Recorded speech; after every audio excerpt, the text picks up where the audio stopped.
তোমার বর্দার চোখ ভালো থাকলে আমাকে আর নিচে আসতে হতো না। একটা ভিখারি ব্রাহ্মণ প্রধান ঘোষালের বাবা কোন আপনার এই গায়ের জামাটা কত দামে?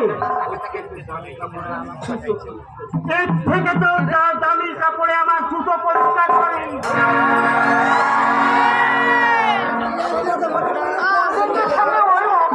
কথা বলতে হয় না, তোমার কাছে কি তা শিখতে হবে?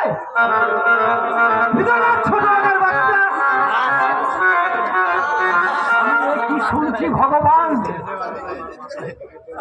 আকাশটা আমার মাথায় ভেঙে পড়লো না কেন? পায়ের নিচের মাটি আমার সরে যাচ্ছে না কেন? ছোট বাবা, আমি কত সুখে আছি।